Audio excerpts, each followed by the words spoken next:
পৃথিবীর প্রত্যেকটা মানুষ জান্নাতে যেতে চায় এবং তারা সেইভাবে মানে সিস্টেম করেই রাখছে। চলুন শুরু করি। মুসলমানদের দাবি, নবী মুহাম্মদ সাল্লাল্লাহু আলাইহি সাল্লামকে সৃষ্টি না করলে কোনো কিছু সৃষ্টি করা হবে না, এবং তার যারা অনুসারী হবে তারাই জান্নাতে যাবে। একদিন হলেও কলেমা একবার পড়লেই জান্নাত চলে যাবে। এটা হল মুসলমানদের কথা। আচ্ছা, যেহেতু ইসলাম ধর্মের বয়স হচ্ছে আপনার কত, 1448 বছর। ঠিক এর আগের যে ধর্ম, খ্রিস্টান ধর্ম, তাদের দাবি হচ্ছে যে আমাদের ঈসা বা যিশু মসীহ হচ্ছে ঈশ্বরের পুত্র। তিনি পবিত্র মাতার গর্ভে পবিত্রভাবে জন্ম হয়েছে। এটা কিন্তু কোরআনেও আছে, জানেন তো, তাই না? সূরা মরিয়ম পড়লেই বুঝতে পারবেন। তো তাদের দাবি যে তার নির্দেশিত যে পথ, অর্থাৎ ঈসা নবীর বা যিশু নবীর যে নির্দেশিত পথ, অর্থাৎ বাইবেল অনুসরণ করলে তারাই শুধু একমাত্র জান্নাতে যাবে, আর বাকিরা জান্নাতে যেতে পারবে না। ঠিক আছে, এটা দুইটি ধর্ম পালাম, ইসলাম ধর্ম পালাম, খ্রিস্টান ধর্ম পালাম। এবার চলে যাবো ইহুদি ধর্মে। ইহুদি ধর্মের বয়স কত? প্রায় 3500 বছর। তো তাদের দাবি হচ্ছে যে পৃথিবীতে একমাত্র শ্রেষ্ঠ জাতি হচ্ছে আমরা ইহুদিরা। কারণ হচ্ছে যিনি সৃষ্টিকর্তা, যিনি স্বয়ং স্বর্গের যিনি প্রতিষ্ঠাতা এবং মালিক, তিনি আমাদের নবী মুসাকে সেই তুর পাহাড়ে বা সিনাই পর্বতে বা তোয়া পর্বতে সেই যে তাওরাত কিতাব সেটা এনে দিয়েছেন, স্বর্গীয় খোদাই করা পাথরে বানিয়ে এনে আমাদের নবী মোজেসকে বা মুসাকে দিয়েছেন। এই নির্দেশগুলো আমরা মেনে চললে আমরা জান্নাতে যাব। তার মানে কি, মুসলমানরাও জান্নাতে যেতে চায়, খ্রিস্টানও জান্নাতে যেতে চায়, ইহুদিরাও জান্নাতে যেতে চায়, এবং সবাই জান্নাতে যেতে পারবে এই কথাও কিন্তু কোরআনে আছে, সূরা বাকারার 62 নম্বর আয়াতে, যদি আপনারা দেখতেন। আচ্ছা, এবার সনাতন বা হিন্দু ধর্মের দাবি হচ্ছে যে স্বয়ং সৃষ্টিকর্তা তিনি মানুষের রূপ ধরে এসে আমাদেরকে জীবন প্রণালী শিখিয়ে দিয়ে গেছেন, শ্রীকৃষ্ণ, রাম, এরা। তো তাদের নির্দেশিত পথে চললে আমরা অবশ্যই জান্নাতে যাব। শুধু এখানে শেষ না, সেখানে বলা আছে যে একবার রাম নামে যত পাপ করে, জীবের কি সাধ্য আছে তত পাপ করে। হ্যাঁ, আমাদের যেমন ইসলাম ধর্ম বলা হয় যে একবার কলেমা পড়লে সে একদিন না একদিন জান্নাতে যাবেই।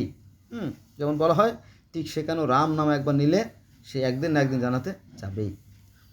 এবার আসেন বয়সের দিক থেকে আমরা প্রধান কটা ধর্ম, 4টে পেয়ে গেলাম, তাই না? ইসলাম ধর্ম, খ্রিস্টান ধর্ম, ইহুদি ধর্ম, সনাতন ধর্ম, 4টে পেয়ে গেলাম প্রধান।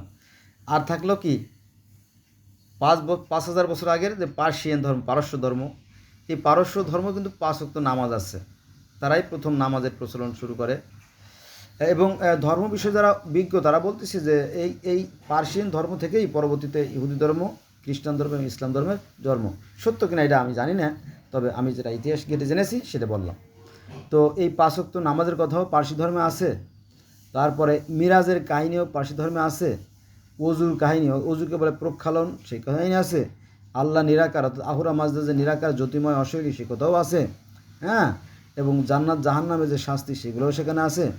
তারপরে সেই পুল সুরত পার হয়ে যে জান্নাতে যেতে হবে, সেই কথাও সেই পার্সি ধর্মে আছে। অর্থাৎ সিমবৎ সাঁকো, আপনার সিমবৎ সাঁকো বলা হয়, যে সিমপথ সাঁকো পার হয়ে জান্নাত যেতে হবে, সেই কাহিনীও সেখানে আছে। কিন্তু এটা আমরা জানি না, আমাদেরকে জানতে দেওয়া হয় না, বা কেউ আছে যে ওই ওই ওই ওই ধর্মটা মরে যাক, আমাদেরটা মোটা তাজা হোক, এরকম তো অনেকে দাবি করে আর কি, এরকম কি বিষয়টা। তো পৃথিবীর প্রত্যেকটা মানুষ জানা যে যায়। এর মধ্যে আবার দেখেন কটা কথা বললাম, ইসলাম ধর্ম, ইহুদি ধর্ম, খ্রিস্টান ধর্ম, সনাতন ধর্ম, 5টা ধর্ম কথা বললাম। এবার আর একটা ধর্ম কিন্তু রাজত্ব করতেছে পৃথিবীতে, সেটা হচ্ছে বৌদ্ধ ধর্ম। বৌদ্ধরা বলতেছে যে কি বলে না বলে, ওটা কোনো ধর্ম হলো? ওরা তো খুবই সাংঘাতিক, ভয়ঙ্কর, ওরা জীব হত্যা করে। আমরা তো একদম নিষ্কলঙ্ক, আমরা কোনো প্রাণী হত্যা করি না। কারণ আল্লাহ পাক বলছে যে জীবে প্রেম করে যেই জন, সেই জন সে বিষয়ে ঈশ্বর। কারণ এরকম একটা কথা আছে যে আল্লাহ বলেন যে আমার সৃষ্টিকে ভালোবাসে, আমি তাকে ভালোবাসি, এরকম একটা আয়াত আছে। তো তারা সেটা অনুসরণ করে। তারা বলতেছে যে আমরা একটা মশাও মারে খাই না, হ্যাঁ, মানে পানিটারে সেকে খাই যাতে মশাটা ডিম নষ্ট না হয়, হ্যাঁ, জীবজন্তু হত্যা করি না, আমরা নিরামিষ ভোজি, আমরা খুব সহজ সরল জীবনযাপন করি। আর তাদের যে মন্ত্র আছে, তাদের যে কলেমা আছে, সেটা হচ্ছে অষ্টমার্গ, 8টা সত্যের কথা, তাদের চিন্তা সত্য, কর্ম সত্য, তারা সর্বকাজে সর্বক্ষেত্রে তারা সৎ সৎ সৎ, যেটা আমি আগের 2টো ভিডিওতে এই সত্যের কথা আলোচনা করছি। আল্লাহ কাদের সাথে থাকেন? যারা সৎকর্মশীল তাদের সাথে থাকেন। আল্লাহ কাদের সাথে থাকেন? ন্যায়পরায়ণদের সাথে থাকেন। আল্লাহ কাদের সাথে থাকেন? মুত্তাকিদের সাথে থাকেন। আল্লাহ কাদের সাথে থাকেন? ধৈর্যের সাথে থাকেন। তো সব গুণাবলী বৌদ্ধদের মধ্যে আছে। বোঝা গেছে বিষয়টা? এই এজন্য তারা বলে যে আমরাই পৃথিবীর সর্বশ্রেষ্ঠ জাতি এবং পূত পবিত্র জাতি, আমরা কারো ক্ষতি করি না, আল্লাহ নিশ্চয়ই আমাদের ক্ষতি করবেন না। আর একটা বিষয় হচ্ছে যে তারা মনে করে যে এই প্রকৃতিই আমাদের সৃষ্টি করছেন, হ্যাঁ, যারা সৎকর্ম করবে তারা নির্বাণ লাভ করবে, সেই ঐশ্বরিক সত্তার সাথে আবার মিশে যাবে, আর যারা অসৎ তারা তো ধ্বংসপ্রাপ্ত হবে। সে কথা কিন্তু সেখানেও আছে। একই কথা এক একভাবে এক একজনে ব্যাখ্যা বিশ্লেষণ করে, এক দেশের গালি আর এক দেশের বলি। বন্ধুরা, এ ব্যাপারে একটা ছোট গল্প বলি। ঢাকার কেরানীগঞ্জের এক ভদ্রলোক, উনি হিন্দু, নারান্দা ওনার নাম।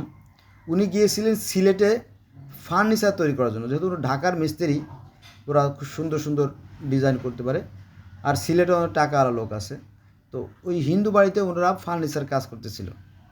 তো ফার্নিচারের কাজ করার এক পর্যায়ে প্রতিদিন ওরা বাজার থেকে সব বাজার কিনে নিয়ে এসে রান্না করে খায়, কোনো সমস্যাও ছিল না। কিন্তু একদিন হঠাৎ করে যে চাউলগুলো আনছে, চাউলের মধ্যে ছিল কীড়া, পোকা ছিল, খুবই বিরক্তকর, আর এগুলো বেছে বেছে বের করাটা বেশ কষ্টকর, সময়সাধ্য ব্যাপার।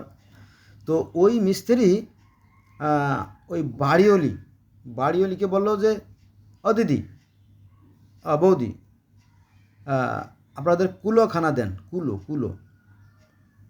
এই কুলা চাইছে যখন, তখনই খেপছে, হ্যাঁ, অসভ্য, বেয়াদব, ইতর, অভদ্র, কোথার থেকে কি ধরে নিয়ে আসছে, হ্যাঁ, কুলা চায়। তো মিস্ত্রি তো অবাক, হ্যাঁ হ্যাঁ, এ কী কাণ্ড, আমি চাইলাম কুলা, যে চাউল ঝেড়ে ময়লা পরিষ্কার করব, সে খেপছে কেন, আমি তো বুঝতে পারলাম না, কিছুতেই থামে না। তখন তাড়াতাড়ি ফোন দিয়েছে, কর্তারে ফোন দিয়েছে, দাদা একটু তাড়াতাড়ি বাড়িতে আসে তো। কেন বুঝলাম না, এই দিদি তো বাড়াবাড়ি শুরু করে দিয়েছে। পরে যখন কর্তা বাড়িতে আসলেন, আসার পরে বলে, কী হয়েছে? বললো যে এই যে চাউল আনছে বাজার থেকে, এই চাউল পরিষ্কার করব, তাই কুলা চাইছিলাম, কুলা। বললাম যে কুলো দেন। তো যেহেতু উনি তো বাড়ির কর্তা, উনি তো জ্ঞানী মানুষ, মহিলারা তো অত জ্ঞান রাখে না, তখন বলো যে এই কুলা, মানে কুলা কই না, কুলা বলতে মানে লজ্জা স্থান বা একটু অন্য কিছু বোঝানো হয় আর কি আমাদের এই সিলেটে, হ্যাঁ, ফটকাইয়া দাও, ফটকাইয়া। তখন এই ফটকাইয়া নাম তো আমরা জীবনে শুনি নেই, আমরাও তো জীবনে শুনি নেই, যদিও ঢাকা শহরে আজ 30-35 বছর আছি। তো যাক, তো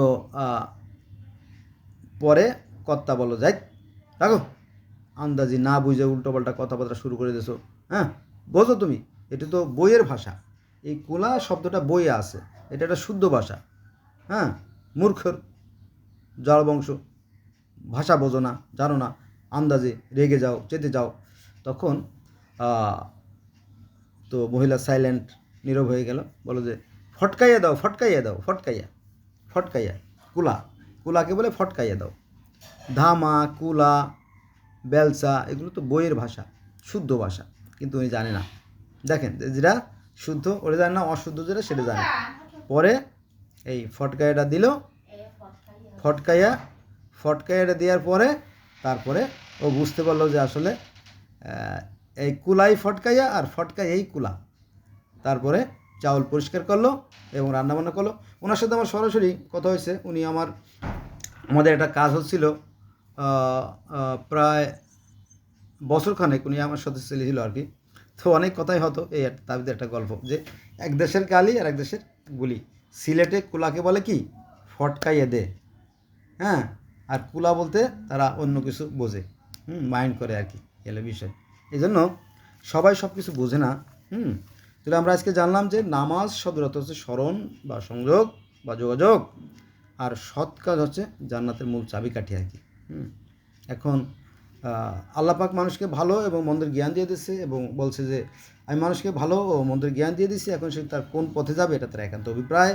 যদি সে ভালো কাজ করে তাহলে সে ভালো ফল পাবে, আর মন্দ কাজ করলে সে মন্দ ফল পাবে। এটি পরিষ্কার। কোনো ব্যাপারে বুঝতে সমস্যা হলে আপনি আপনার বিবেকের কাছে প্রশ্ন করবেন, আপনার বিবেক আপনাকে কি সমস্ত উত্তরদানে সক্ষম। ধন্যবাদ সবাইকে।